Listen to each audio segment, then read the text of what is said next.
नमस्कार, आप सभी का स्वागत है हमारे चैनल पर। और अब पर्दाफाश हो चुका है दीपिका पादुकोण का, और उन सबके भी मुंह बंद हो गए जो ये बोलते थे कि बॉलीवुड में ड्रग्स माफिया जैसी कोई चीज़ ही नहीं है। उसी चीज़ पर बात करने के लिए आज हमारे साथ पॉलिटिकल एनालिस्ट वेद शर्मा जी है। तो बहुत बहुत शुक्रिया सर हमारे साथ जुड़ने के लिए। तो सर, अब तो सब सारी बातें जो हैं वो सामने आ चुकी है। दीपिका पादुकोण ड्रग्स लेती थी, उनके घर पर ड्रग्स पाए गए, ये सबके सामने है, और उनकी मैनेजर तक फरार है। तो आप कैसे देखते हैं इस चीज़ को?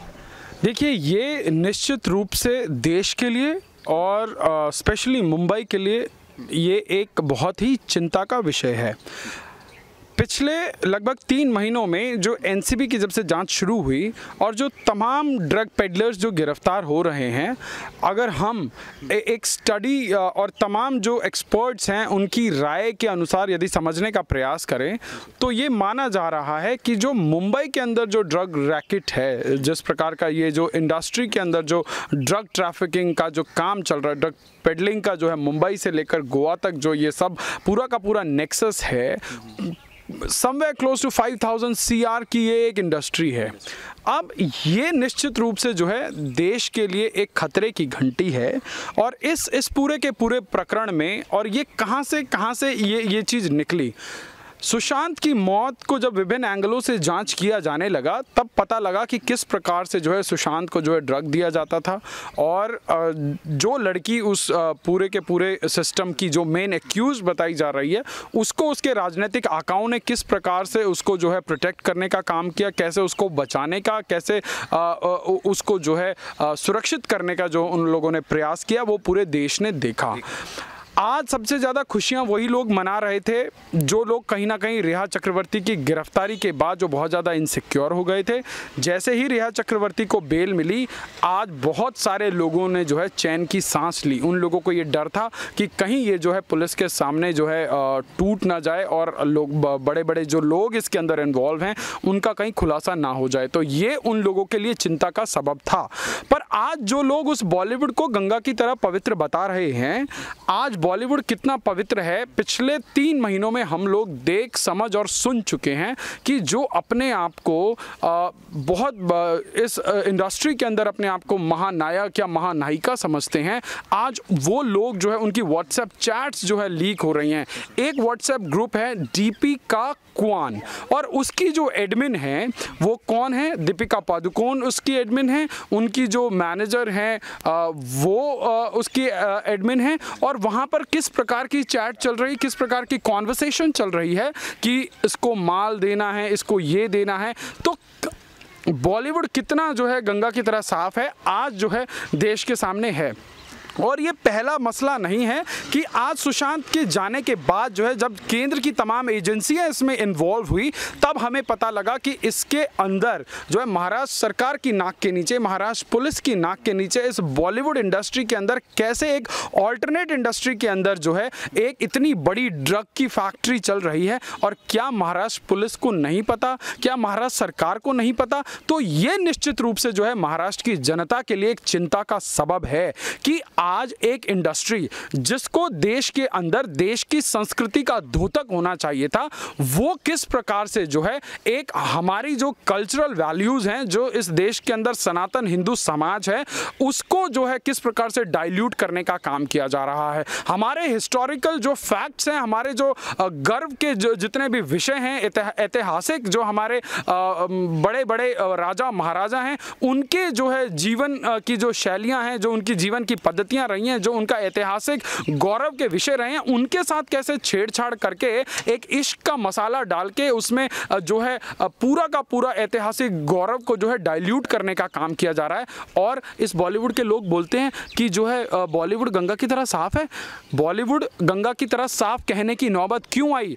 जब अपने नाम की चिंता करने वाले लोग, ब्रांड बच्चन की चिंता करने वाले जो परिवार हैं, वो लोग जिया खान की मौत पर चुप रहे, दिशा साल्यान की मौत पर चुप रहे, सुशांत की मौत पर तो जैसे उन्होंने कान में पारा ही डाल लिया, उनको कुछ ना दिखाई दिया, ना सुनाई दिया, ना उन्हें समझ आया।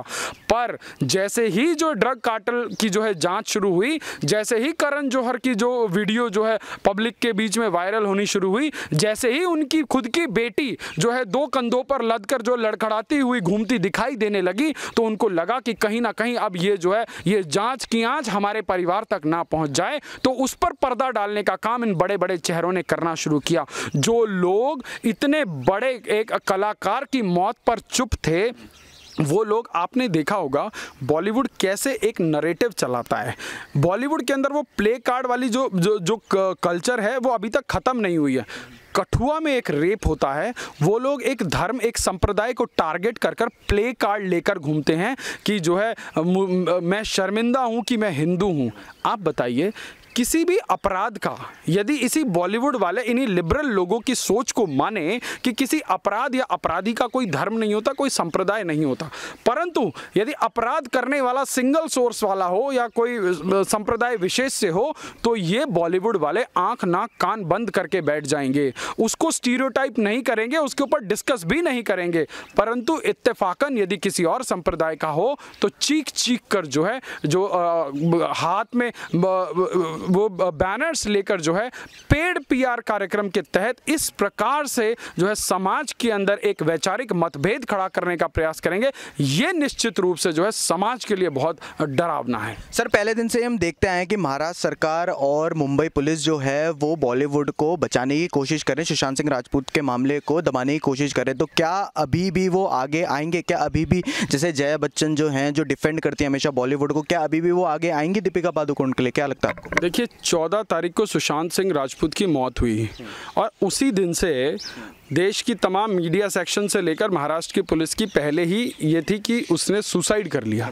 आप कैसे कह सकते हैं? ना कोई जांच हुई, ना कोई पोस्टमार्टम हुआ, ना कुछ हुआ और टीवी चैनल्स पर चलाने लग गए और जो है ये बताने लग गए प्रशासन द्वारा कि जो है उसने जो है आत्महत्या की है।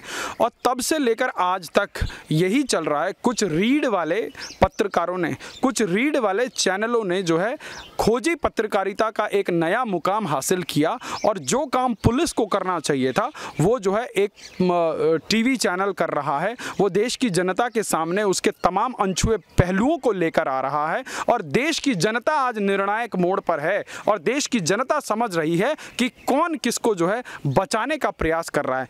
आज समझने की कोशिश ये करनी होगी, सुशांत सिंह राजपूत दिन दहाड़े मार दिए गए, परंतु शिवसेना या जो भी वहाँ की ये गठबंधन की पार्टियां हैं, उनको किसने आरोपी बताया जो वो अपने आप को पाक साफ करने पर तुली हुई हैं।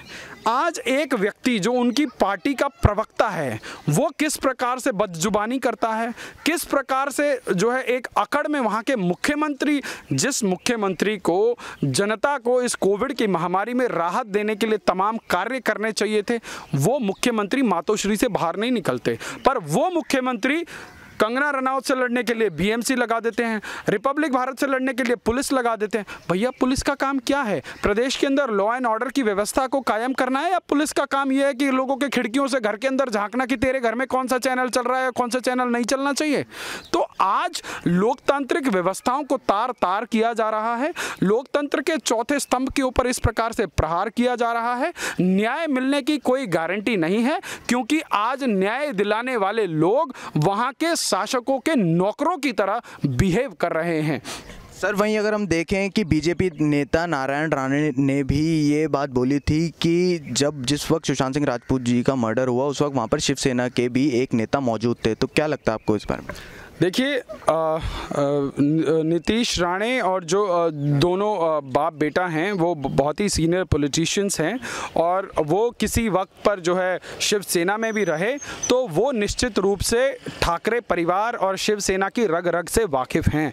पर आज इस पूरे के पूरे प्रकरण में महाराष्ट्र की जनता के सामने भी चीज़ें बहुत ट्रांसपेरेंट रूप से आई हैं, तो जनता भी इस चीज़ को देख रही है, समझ रही है।